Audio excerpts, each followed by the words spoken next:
आज अंतर्राष्ट्रीय योगा दिवस है और योग मानव जीवन में क्या स्थान रखता है, कितना महत्वपूर्ण है, ये किसी से छुपा हुआ नहीं है। वो बात अलग है। कुछ लोग जान के अनजान बनते थे। अनभिज्ञता तो खैर नहीं कहेंगे, लेकिन वक्त के हिसाब से योग थोड़ा धूमिल जरूर पड़ गया था और योग फिर से पुनर्जीवित हुआ है, ये कह सकते हैं हम। नमस्कार हिंदुस्तान, स्वागत है आपका मेरे चैनल नंदिनी जो मैं नंदिनी। कैसे हैं आप लोग? ध्यान रखिएगा अपना और अपनों का, सुरक्षित रहे खुद भी और दूसरों का भी। अभी कोरोना नियमों का पालन जरूर करना, इससे खिलवाड़ बिल्कुल नहीं, क्योंकि कोरोना अभी भी गया नहीं है। तीसरी लहर के चांस पूरे बता रहे हैं डॉक्टर्स, इसलिए सुरक्षित रहे, सावधान रहे, जिम्मेदार और समझदार बनिए। और इस आज योगा दिवस के उपलक्ष्य में एक बात और भी कहना चाहूंगी। सनातनियों की एक और जीत हुई है, ये मैं वीडियो के बाद में बताऊंगी। और सबसे पहले तो मैं विश्व देश से पूरे विश्व को अंतर्राष्ट्रीय योगा दिवस की हार्दिक शुभकामनाएं और बधाई देती हूँ। योग अपनाओ, निरोगी काया पाओ, स्वस्थ रहो।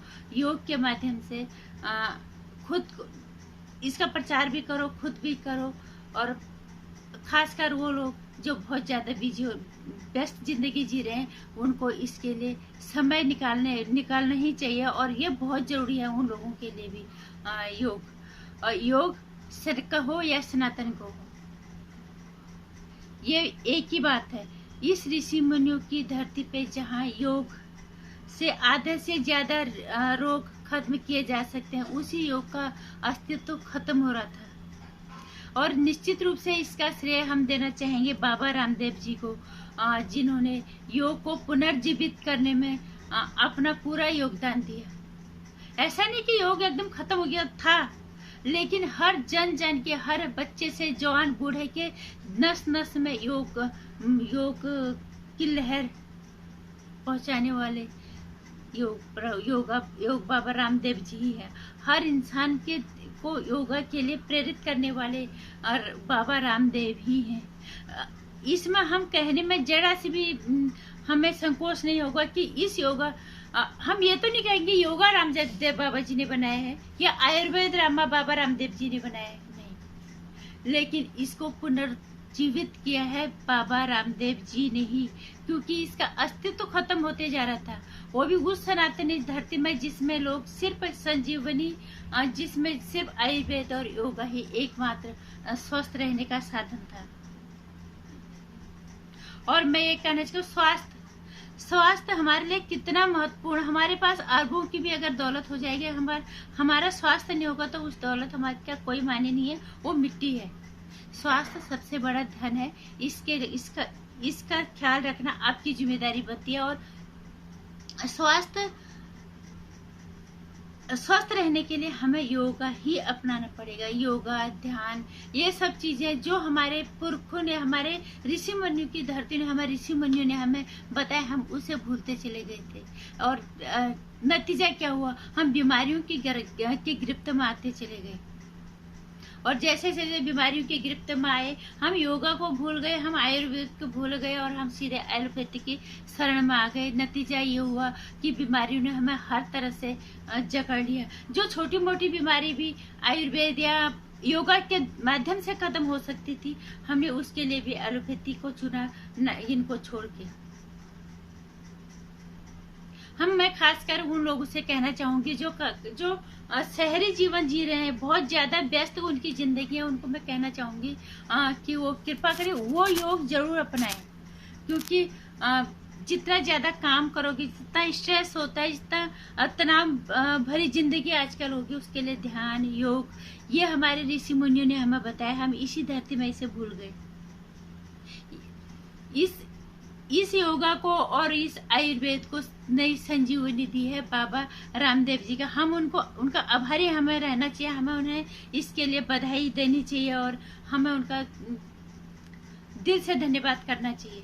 क्योंकि जिस चीज को इससे हमें हर बात के लिए एलोपैथी की शरण में नहीं जाना पड़ता था, हम उसी को ही भूलते चले गए। उसी को संजीवनी दी है बाबा रामदेव ने, चाहे योग हो चाहे आयुर्वेद हो। ऐसा नहीं था कि पहले नहीं था वक्त के अनुसार बदलते गया, खत्म होते गया धीरे धीरे इसका महत्व, लेकिन इसको जोर शोर से इसको संजीवनी दे के इसको फिर से खड़ा किया है बाबा रामदेव जी ने। इसीलिए आप लोग भी अपने शरीर के महत्व को समझो। हर बात के लिए एलोपैथी की शरण में जाने से अच्छा है आप योग की शरण में जाओ, आप आयुर्वेद की शरण में जाओ। निश्चित रूप से आपको बहुत ही निरोगी काया मिलेगी, काफी लंबी उम्र आपकी होगी। जब तक भी आप जियोगे आप स्वस्थ रहोगे। कब तक जीना है तो ऊपर वाला जाने, लेकिन आप स्वस्थ रहोगे तब तक। कई रोगों से, बहुत सारी बीमारियां ऐसी हैं जो योग से और आयुर्वेद से प्राथमिक स्तर पे ही खत्म हो जाती है। आप करके देखो तब पता चलेगा। खासकर शहरी जीवन में इसलिए कह रही हूँ क्योंकि गांव में जो लोग हैं जो शारीरिक काम बहुत ज्यादा करते हैं, भौतिक काम जो करते हैं, जो हर तरह खेती बाड़ी का काम करते हैं, तो उनका तो एक किस्म से कसरत होती ही रहती है। अगर ये देखो तो उनकी कसरत होती ही रहती है। वो सारा काम करते हैं, वो पानी लाते हैं, वो हल भी चलाते हैं, वो खेतों में भी जाते हैं, वो घास भी काटते हैं, वो हर तरह का काम करते हैं।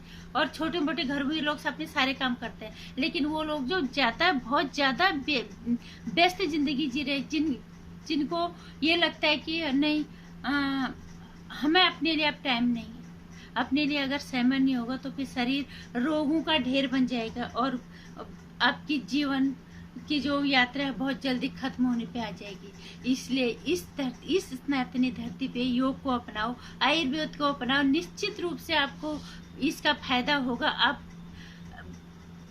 हर बात के लिए, छोटी छोटी चीजों के लिए दवाई लेने के बजाय जब आपको बहुत ज्यादा तकलीफ होगी तब आप एलोपैथी की शरण में जाओगे। मैं किनसे कह सकती हूँ कि बहुत ज्यादा फायदा आपको होगा योग से और आयुर्वेद से। और अब बात करते हैं सनातनियों के लिए जो खुशखबरी मैंने कही थी कि सबसे बड़ी खुशखबरी है कि करीना कपूर खान को सीता के रोल से बाहर करने के बाद भारत सरकार ने उनको इसका प्रचार प्रसार की जो जिम्मेदारी दी थी सनातनियों के बहिष्कार के बाद करीना कपूर खान से ये काम भी छीन लिया गया। इससे बड़ी खुशी की बात सनातनियों के लिए कुछ नहीं हो सकती, क्योंकि फिर से प्रमाणित हुआ, फिर से साबित हुआ एक बार कि सनातनी अगर अपनी आवाज में ताकत डालेंगे एकता की और अपने धर्म के लिए आवाज उठाएंगे तो निश्चित रूप से आज जीत आपकी होगी और कोई भी आपकी धर पे उंगली नहीं उठा पाएगा। यही साबित हुआ है अभी करीना कपूर खान को सीता के रोल से बाहर करने के बाद भारत सरकार ने अपने इस योगा दिवस के प्रचार प्रसार से भी उन्हें अलग कर दिया।